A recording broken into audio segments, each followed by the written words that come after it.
So, good evening, everybody, and welcome to Global Ivlp chat. This is the 12th interview that we are making. Last time we were in the beautiful country of Indonesia, but tonight we will fly to the other side of the world. We're going to speak Spanish tonight. As you know, I'm trying to speak a bit of Spanish. So let me practice and welcome, of course, with my Spanish. Tonight, we will go to Costa Rica. So let me thank you and welcome the first guest of tonight, live from the Embassy of Costa Rica, the Minister of Council, Giovanna Valverde Stark. Good evening. How are you? Good evening, Pierfrancesco. Thank you so much for the kind invitation. Thank you so much to you. Thank you for accepting this interview. As you know, I'm trying to conducting different interviews from all around the world. And tonight, this is the 12th interview that we are making. And tonight, we are very proud to have the Costa Rica in our live chat.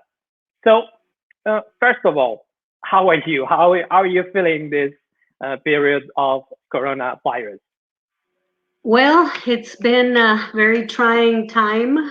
That's probably you know as well as I, for those of us that are living in Italy, it has been extremely difficult, and with our limitations of having to stay basically 9 weeks in lockdown, it has made our work from the embassy difficult, but not impossible. In fact, we have been working 24 hours a day, 7 days a week, with phone calls and emails. And I guess the most difficult task has been to try and help the over 140 people that got stuck here, of course, due to the cancellation for flights. And each person has their own life, their own story, their own family, and we have basically given them assistance to make it through this very difficult period. And they have managed to return to Costa Rica. Those images that you're looking at are from the last flight that we had on May 12th, Wow. with 280 people from all around Europe and Asia. So it was extremely difficult, meticulous work, but frankly, it was a success. And most people, well, everybody's back home now with their in their homes doing their quarantine. So that's how we basically have been working from the embassy and the consulate. In terms of Costa Rica, we have probably the lowest rate of number of cases and of people that have died since the outbreak 70 days ago. So we're very optimistic about the work that's being done in Costa Rica, and we hope that with all the measures that are being taken, this will be the case. Wow. Very important. Many times we used to forget the important work of the embassy in general abroad. How is important having an embassy close to you that can help you, especially in this condition?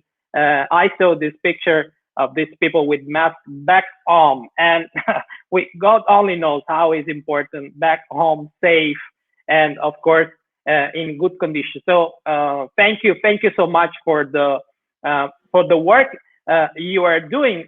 Of course, so coronavirus is the main theme of our days, and of course we are all deal, as you know, because you are in Italy like me. We are now in the second phase, and from Monday we will finally have the chance to see also our friends. The embassy, of course, don't work only on this issue. Costa Rica is very famous for biodiversity, and of course, Costa Rica is inside the ILA, the International Organization for Latin American Country. I know the embassy is doing also a great job inside this context. Yes, well, I guess first I'm going to try and make a distinction, because I think It's not common knowledge, but usually the embassies are the entity that represents a state before the authorities of the country where they are. And basically, the agenda is a political agenda, commercial, um, environmental, academic, and so forth. The consulate, on the other hand, its job is to help and aid all the Costa Ricans that reside in that country or that are there as tourists and help with all sorts of administrative needs. So basically, I do both. I work in the embassy and I'm the general consul. So in terms of the political side of it, we do work very closely with the ILA and El Instituto Italo Latinoamericano, which has 21 countries from Latin America and one from the Caribbean that form part of this group. And we did a very interesting activity last week, which was with all the ministries of health from Latin America, and each country shared their experiences and best practices during the past 5-6 weeks. So I think that was an extraordinary activity whereby especially the people that work in the ministries of health could learn from the best actions from different countries. Definitely, how important is the coordination, because we see today something that happens in one part of the world can affect the other world, starting from the east part or whatever it starts from. Everybody, we are all connected. This is the main sentence that I used to repeat every time I go live, and that's why I'm trying to show everybody that we are all connected. And I virtually fly in 12 different countries just to demonstrate that we have to be connected. Especially because Giovanna, you are, I know you are a specialist on environmental, and Costa Rica is one of the most important countries related to biodiversity and conservation. I know if you want, we can talk about more the decarbonization themes. I know you have a lot of biodiversity. I'm not an expert, so I let you speak about this national plan for decarbonization 2018-2050. I was very interested on this topic. Yes. Well, I think first what I'd like to say is that as part of the main areas or priorities, strategic areas for foreign policy of Costa Rica, one of them is precisely the promotion of sustainable development and coordination with international climate negotiations. But I think that, as you know, Costa Rica has become perhaps one of the leading countries in the past 3 decades in terms of being environmentally friendly, green, and because of this commitment that we started since the 80s, and following up with the UNFCCC negotiations, Costa Rica launched in 2018 its long-term roadmap for decarbonization, and it's called the National Decarbonization Plan 2018-2050. And its main objective is to commit to reducing our CO2 emissions until we achieve the net emission zero by 2050. And wow. our goal is we want to be a modern, green, emission-free, resilient, and inclusive economy. That's our main objective. And this national decarbonization plan is important because it has been integrated into all the public policies of the country, all the different ministries. It was done with consensus of all the different sectors that have to commit to these reductions. And the 4 areas or pillars on which it will be working or focusing on, or is working now, is basically transportation and sustainable mobility. That's the first pillar. The second one is energy, sustainable construction and industry. The third one is solid waste management. And the fourth one is agriculture, land use, change, and nature-based solutions. And I want to touch on the fourth one because I think that's the one that ties directly into what we are talking about right now, which is environment, biodiversity, ecosystems. And basically with what has happened now with the impacts of COVID-19 everywhere in the planet, in Costa Rica as well, this has affected, as you can imagine, the tourism sector, small and medium-sized enterprises. But what I wanted to share with you was what I think is really, it reflects how we're very congruent with what we say and what we do in line with being a green economy, and that is on April 22nd in the Parliament we approved Law 9840, which basically it creates a fund that's called Proteger or Protect, and basically it's to help all those people that are now unemployed, or their work schedules were reduced, or they were in informal sectors, or basically they have no other way to get financial support. But this is what's absolutely incredible, is the way that this program has been funded and was approved as a law is with the decrease of prices in petroleum over the past year, instead of making the decision to lower the price of gasoline and diesel, the decision was made that we will keep the prices where they are. And the difference between what we are paying for this bill for fossil fuels and what the consumer is paying, this is what we're using to fund this program called Proteger. So I think that's really something that is very important because it goes in line with what we're saying. In other words, we're saying we want to be green, we want to become a decarbonized economy, we want to move away from fossil fuels. And this is one way of saying it. If you want to use your car and buy gasoline and diesel, do it, but we're not going to subsidize or lower the prices. On the contrary, we're going to use that price differential to finance this program to help people for the next 3 months. Wow. So, and Giovanna, I also, yes. Sorry. No, because I was seeing this amazing video that you sent me, this official video of Costa Rica, and I never been to Costa Rica. I confess you this scene. You must. But tonight maybe we have the little chance also to have this other guest, so I'm very curious to see the power of internet. Let's go live on Costa Rica, but with my special friend, and today for him is a special day because it also is birthday. Let me welcome Adolfo Artavia live from Costa Rica. Adolfo, happy birthday. Happy birthday. Muchas felicidades. Hola, Pierre and Giovanna. Thank you. Thanks, both of you, for this invitation and for the birthday wishes. Yes, live from Costa Rica is 10:16 here. Wow. I'm in an integrated farm nearby my home. And yes, thank you very much. And it will be a pleasure to talk to you this morning.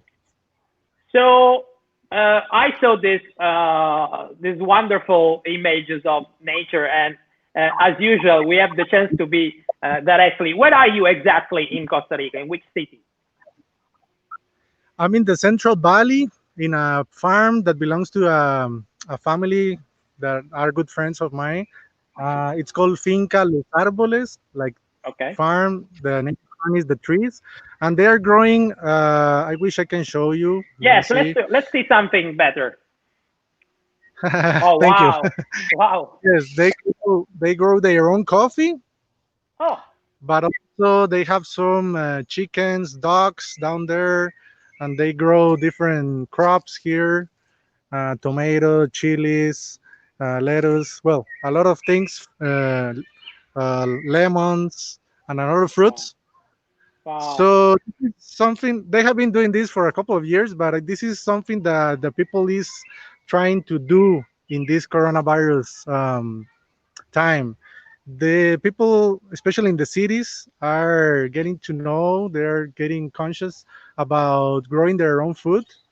It has been interesting to see people trying to, plant their own crops and all other healthy habits like sports. For example, cycling and hiking and running has been like a boost since the coronavirus started. So I think coronavirus brings out also some good things for the people.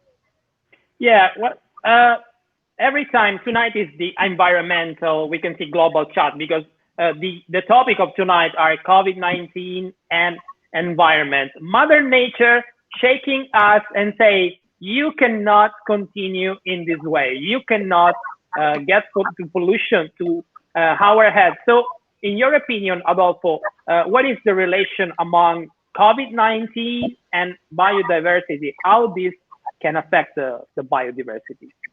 What we can do? Yeah, I think we have learned like a tough lesson. This is maybe the stronger one that we have faced while we have been here in the planet. I think that the main and the conclusion of this is we don't have to mess with nature. We don't have to mess with biodiversity.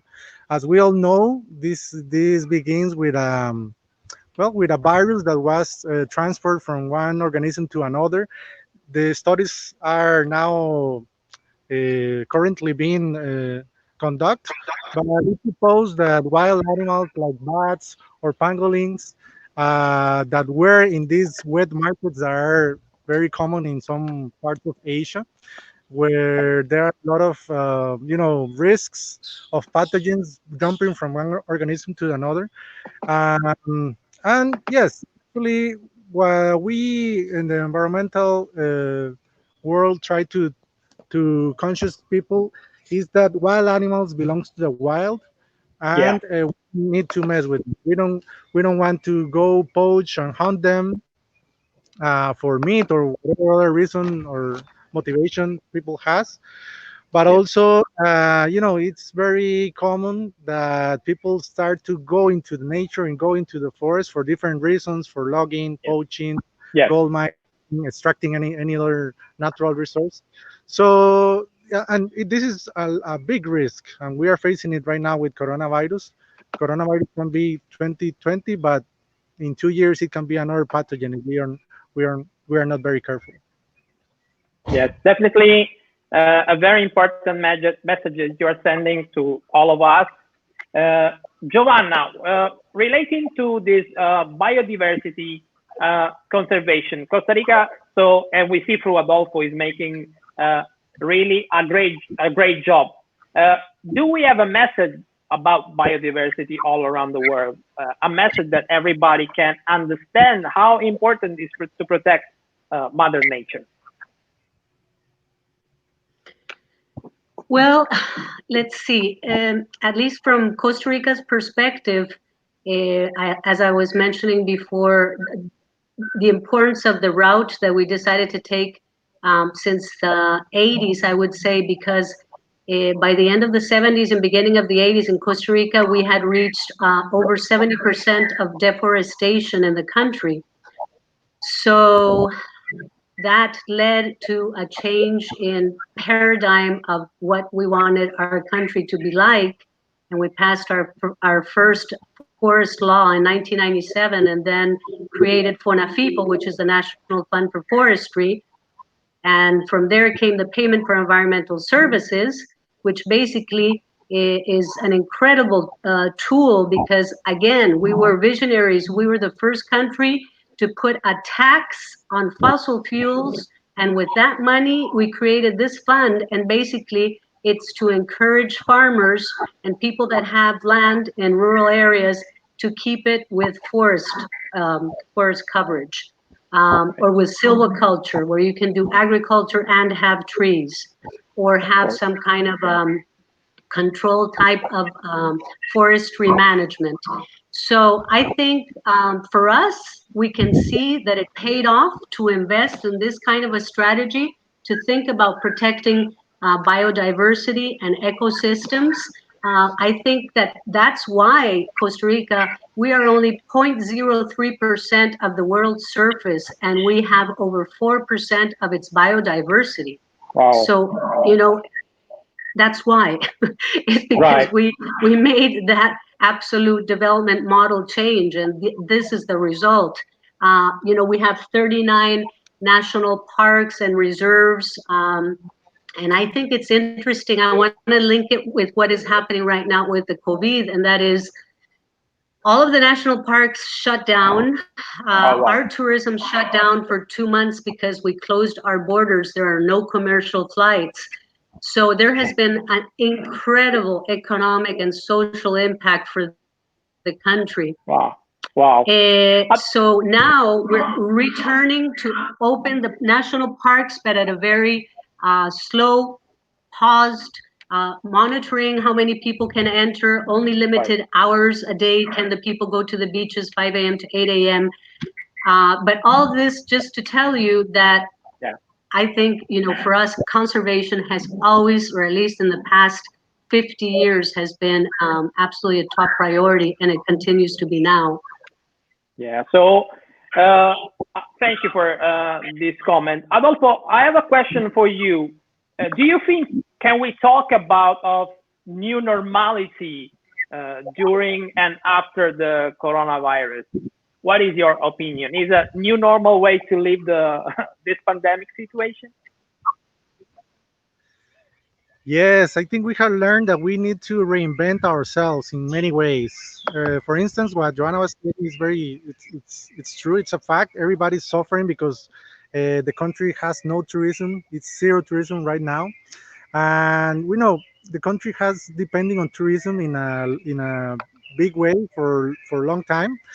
So directly and indirectly, there are a lot of jobs that also are related with tourism indirectly, and I think that people and companies and everybody needs to start thinking about how to uh, make some profit, not just from one activity, but to make some activities. For instance, as I was saying, tourism it's now suffering a lot about during this coronavirus time, and they are having tough time. So what I think is that they need to start, having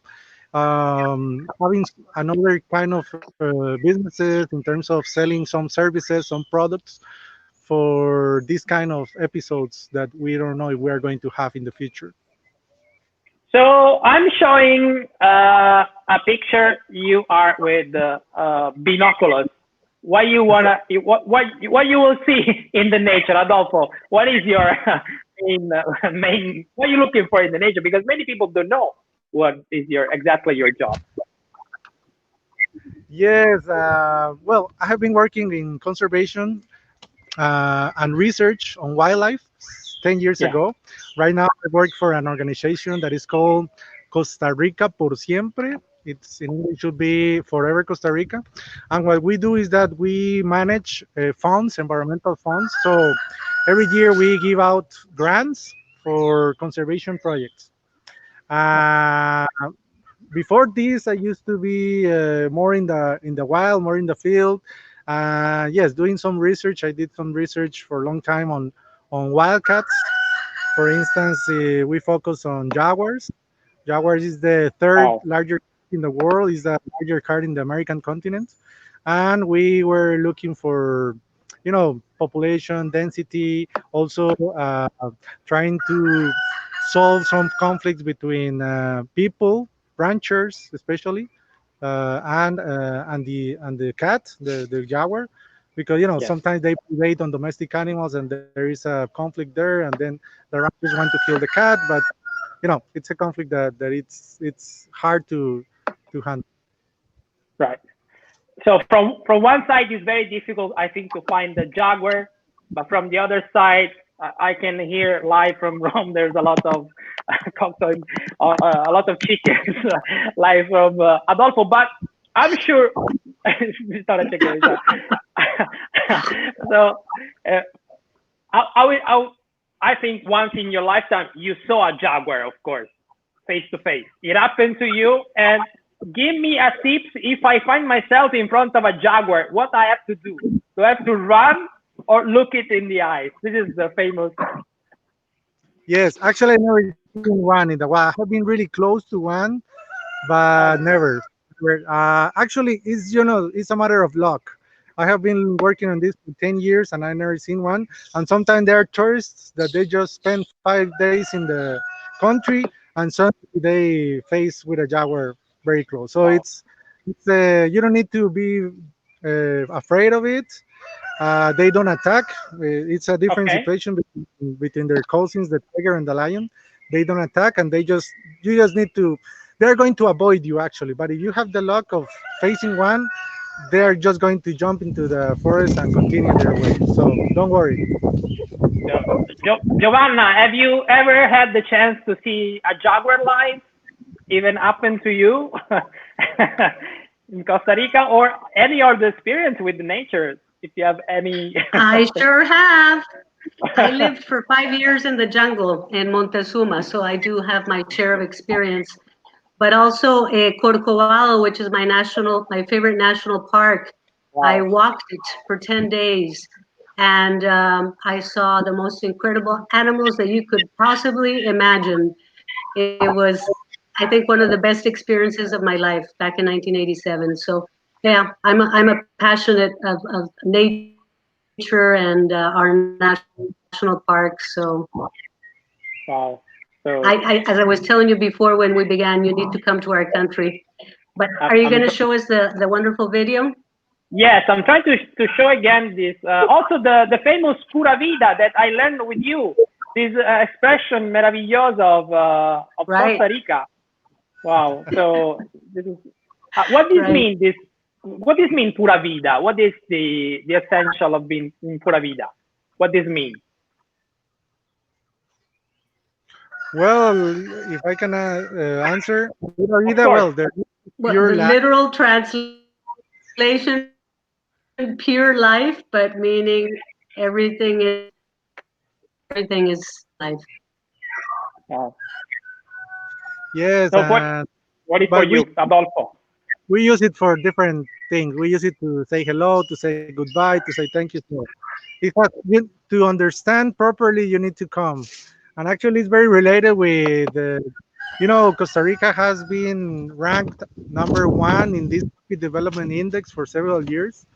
And that's why we say we have like a cool life here, in terms of health, education. It's a good country to live in or to visit. So we once again we invite you whenever you can come. Adolfo, you know, I really like to travel, and of course, I know Giovanna from a long time. I think almost 3 years now. But I had the honor to meet Adolfo in the United States of America for this program run from the Right. United States, the Ivlp program. Adolfo, do you have a good memory from this program in United States? What you bring with you? Oof, I have a lot of memories, but it was really cool actually to interact in a professional and personal way with all of you. It's not easy to gather 19 professionals from 19 different countries. So I did enjoy a lot spending the time going to the different foundations, organizations, governmental entities, and it was very open-minded for all of us. I think the reality that everybody was facing in their own NGOs, because our program was focused on NGOs, and we do share some uh, threats and but also some other opportunities. Definitely. So you are both for me, but I think for everyone listening us, inspiring and how is important to protect our Mother Earth. Unfortunately, we are running out of the time, so I'm asking you in closure one thing that a message that we can send to everybody to better understand how important is biodiversity, how important is to protect the nature. Giovanna, do you have a message especially for young generation that are more aware that the older generation, how to protect, more aware about climate change and how we have to protect the earth?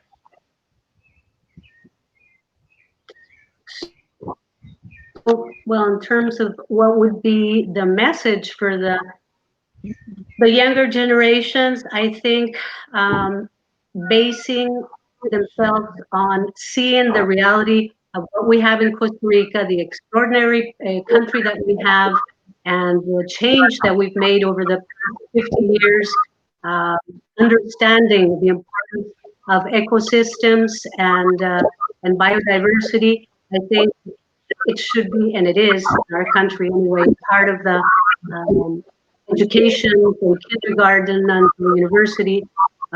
But I think that all NGOs and associations, civil society also play a key role in transmitting the importance of having to protect our environment. Thank you, Giovanna. Adolfo, a message for everybody, how to protect, especially for you that you are working in the nature. Yes, I like to say that we should unlock the power of nature. What does it mean? I think Joanna mentioned it at the beginning. We need to look for nature-based solutions for social problems. So this means that look nature as a partner, not as an enemy, not as something that we need to fight, but as a partner, so that we can combat, climate change. I saw a meme the other day that says that climate change should hire the coronavirus publicists, because everybody's getting aware about coronavirus because of all media and all that disaster that is causing. But climate change has been there for a long time. Governments, companies, they are not doing their best, in my opinion. So we need to look for nature-based solutions and try to work on reforestation, avoid degradation of the soil, of the forest, and look at exactly nature as a partner that help us combat natural disasters and climate change. I need to add something else. Of course. Because I agree 100% with what Adolfo said, but being a government representative and having worked in the government for almost 18 years, of course, sometimes it's difficult for everybody to really know what everybody does. But I think that, as I mentioned in the beginning, with the National Plan for Decarbonization, which has one of the pillars is environment, and one of the specific goals is to maintain the 52% forest coverage we have right now until 2030, and we want to reach 60% of forest coverage by 2050. And the reason I'm saying this is because it's not just the forest coverage per se. It's exactly what Adolfo said, and that is the impact on climate change. We need to adapt. We need to mitigate. We need to become resilient, and this has to be done on all the fronts. It has to be done on the agricultural side. It has to be done transportation. It has to be done in industry, waste management. So I agree that should be the focus, if anything. And I agree, well, what you were saying, Adolfo, about we should use the PR people for COVID, but even for climate change. I mean, I think it's also been extraordinary how that whole movement has truly created an incredible conscious level at a global level. Well, myself being a follower of Greta, of course, but I mean, I think that's the route we have to go. So a last goodbye in Spanish for both of you. If you want to say something in Spanish, it will be amazing, because this is a global Ivlp chapter. So we like to hear all the language. Adolfo, do you have something in Spanish you want to say? And how you say happy birthday in Spanish? Feliz cumpleaños. Feliz cumpleaños. Feliz cumpleaños, yes. So feliz cumpleaños. Thank you. Muchas gracias for the invitation. Thank you very much. And pura vida is our saying in Costa Rica. And I want to, for your audience, to remember and think again that every human activity has something to do with nature, with natural resources, with environmental services, water supply, pollination, food supply. Everything has it's connected, as you said. And yes, so this is a good thing to rethink our way to live from here on. So I hope that humanity takes this chance to do it. Gracias. Thank you. So, muchísimas gracias to Giovanna Valverde Stark from the Embassy of Costa Rica. Muchísimas gracias a Adolfo Artavia live from Costa Rica. Thank you so much to everybody for joining us, and pura vida. Pura vida. Pura vida. Thank you so much, Pierre. Thank you so much for this opportunity.